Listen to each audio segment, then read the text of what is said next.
प्रिय बालकाः नमस्कार। अत्र संस्कृतकक्षायां भवतां स्वागतम्। अद्य वयं षष्ठीकक्षायाः पञ्चदशं पाठं पठिष्यामः। छात्राः अस्य पाठस्य प्रथमे भागे अस्माभिः वसन्त ऋतोः विषये अध्ययनं कृतम्। अधुना द्वितीयभागे वयं स्वरसन्धि इत्यस्य विषये अध्ययनं करिष्यामः। आगच्छ सर्वप्रथमं संधि किं भवति इति अस्य विषये जानीमः। संधि परिचयः। वर्णानाम् अतिशयितः सन्निधि अर्थात सामीप्यम अथवा वर्णानां मेलनं संधिः। अत्र द्वयोः वर्णयोः उच्चारणमध्ये अर्धमात्रा कालात् अधिकं व्यवधानं न भवेत् तथा उच्चारणमेव संधि। अस्य अयं भावः यत् द्वयोः वर्णयोः अक्षरं परस्परं मेलनं विकारं किंचित् परिवर्तनं संधि कथ्यते। अत्र द्वयोः वर्णयोः मेलने अधिकम् उच्चारणे अधिकं भेदं न भवति, अधिकं कालं न भवति। संधि भेदः। संधि त्रिविधः अर्थात संधेः त्रिभेदाः सन्ति। स्वर संधि, अच संधि। स्वरस्य स्थाने आदेशः स्वर संधि। अस्य अयं भावः यदा स्वर वर्णस्य स्थाने आदेशः विकारः परिवर्तनं वा भवति सा संधि स्वर संधि कथ्यते। यथा अत्र उदाहरणम् अस्ति अनु एषणम्। एतयोः द्वयोः अत्र मेलनं भूत्वा अन्वेषणम्। अत्र उ इति स्वरवर्णस्य स्थाने व इति आदेशः अभवत्। एवं प्रकारेण स्वरस्य स्थाने यद् परिवर्तनं भवति, विकारं जायते, सा स्वरसन्धि भवति।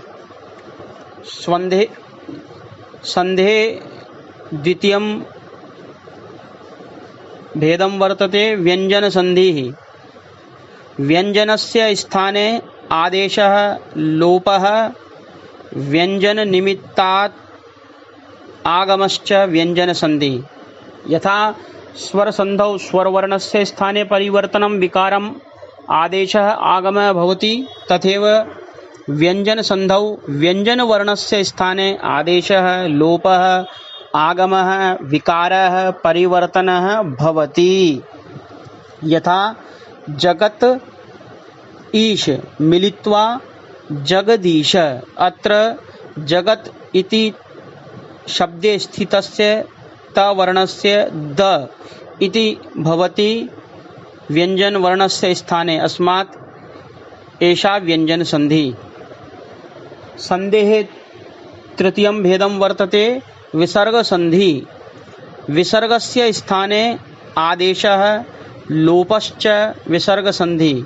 अर्थात अत्र विसर्गसन्धौ आदेश परिवर्तनं विकारं लोपः विसर्गस्य स्थाने एव भवति, अस्मात् एषा संधि विसर्गसन्धि कथ्यते। यथा बालः तत्र संधि भूत्वा बालस्तत्र। अत्र विसर्गस्य स्थाने स इति वर्णः अभवत्। विसर्ग स्थाने परिवर्तन कारणात् विकारात् मेलनात् वा विसर्गसन्धि कथ्यते। प्रिय बालकाः, स्वर भवताम् अस्मिन् पाठे स्वरसन्धेः विस्तृत दीर्घरूपेण परिचयः अस्ति। आगच्छ वयं सर्वप्रथमं स्वरसन्धेः भेदाः विषये पठिष्यामः। मुख्यरूपेण स्वरसन्धेः पञ्चभेदाः सन्ति। दीर्घसन्धि, गुणसन्धि, यणसन्धि, वृद्धिसन्धि, अयादिसन्धिः च। आगच्छ सर्वप्रथमं वयं दीर्घसन्धि इति अस्य विषये पठिष्यामः। दीर्घसन्धि अस्य नियमः अस्ति ह्रस्व स्वरस्य अथवा दीर्घ स्वरस्य पश्चात् यदि तस्य एव स्वरस्य ह्रस्वम् अथवा दीर्घ रूपम् आगच्छति तर्हि उभयोः स्थाने दीर्घ स्वर भवति। एषः दीर्घ एकादेशः कथ्यते।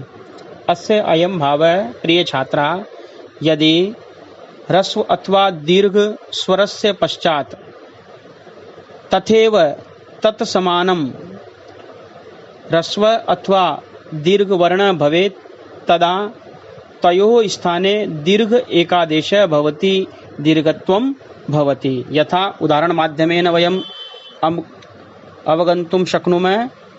अ आ अर्थात पूर्वम अ अथवा आ भवेत्, पश्चात् अ अथवा आ भवेत्।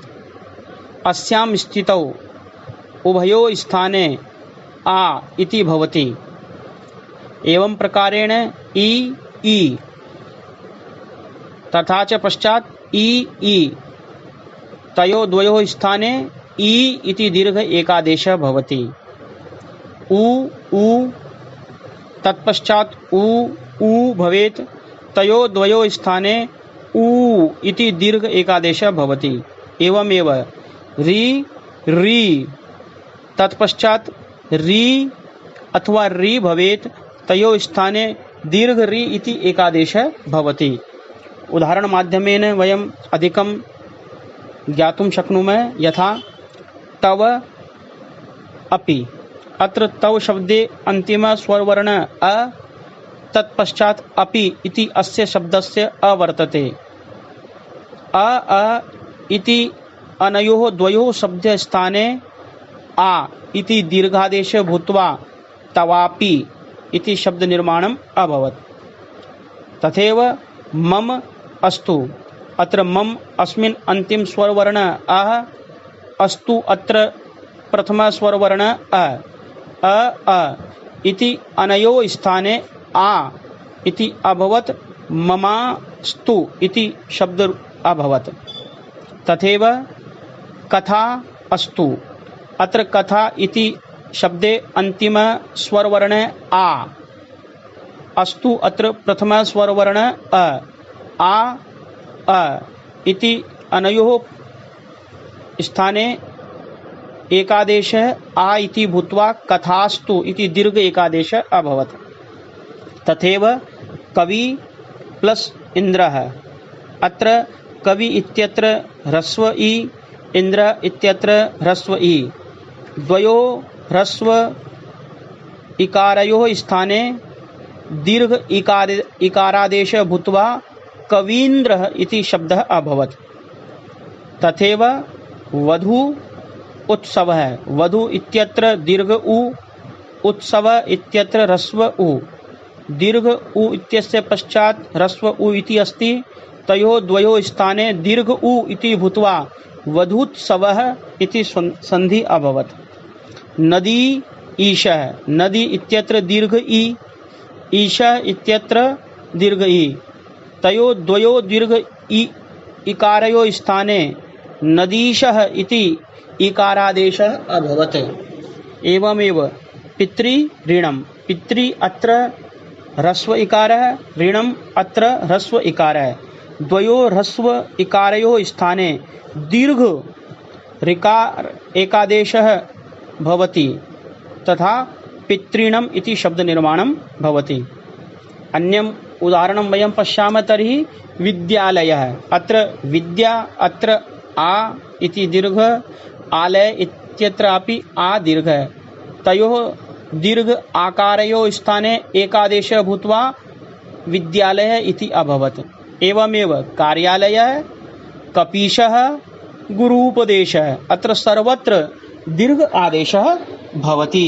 एवं प्रकारेण दीर्घ संधौ ह्रस्व अथवा दीर्घ स्वरस्य पश्चात् यदि पुनः समान वर्णः ह्रस्व अथवा दीर्घ भवेत् तर्हि उभयोः स्थाने, तयोः द्वयोः स्थाने दीर्घ एकादेश, ह्रस्वस्य स्थाने भी दीर्घादेश, दीर्घस्य स्थाने अपि दीर्घ आदेश भवति। एषः दीर्घ संधि। अधुना वयं प्रिय छात्राः, गुणसन्धेः विषये अध्ययनं कुर्मः। गुणसन्धि नियमः यदि अवर्णस्य आवर्णस्य वा पश्चात् रि इ उ रि लृ एतेषु कोऽपि ह्रस्व अथवा दीर्घस्वरः भवति तर्हि द्वयोः स्थाने एकादेशः भवति। त्रयः गुणादेशाः भवन्ति अ ए ओ। अस्य अयं भावः यत् अकारस्य पश्चात् इ उ रि अथवा लृ भवेत् तर्हि द्वयोः स्थाने गुण एकादेशः भवति, अर्थात तयोः स्थाने गुण अ ए ओ इति आदेशाः भवन्ति। अत्र उदाहरणमाध्यमेन वयं पश्यामः अ आ, तदनन्तरम् इ अथवा इ भवेत् तयोः स्थाने ए इति आदेशः भवति। तथैव अ आ पश्चात् उ अथवा उ भवेत् तयोः द्वयोः स्थाने ओ इति आदेशः भवति। अ अथवा आ तत्पश्चात् रि अथवा री भवेत् तयोः द्वयोः स्थाने अर इति आदेशः भवति। अ अथवा आ तत्पश्चात् लृ भवेत् तयोः द्वयोः स्थाने अल इति आदेशः भवति। उदाहरणमाध्यमेन वयम् अधिकम् अवगन्तुं शक्नुमः। यथा देवेन्द्रः, देव इन्द्रः। अत्र देव अस्मिन् शब्दे अन्तिम स्वरवर्णः अ अस्ति। इन्द्र अत्र प्रथम स्वरवर्णः इ अस्ति। अ उपरान्तं इ, अतः द्वयोः स्थाने ए इति भूत्वा देवेन्द्रः इति शब्दः भवति। तथैव भूपेन्द्रः, अत्रापि भूप इन्द्रः।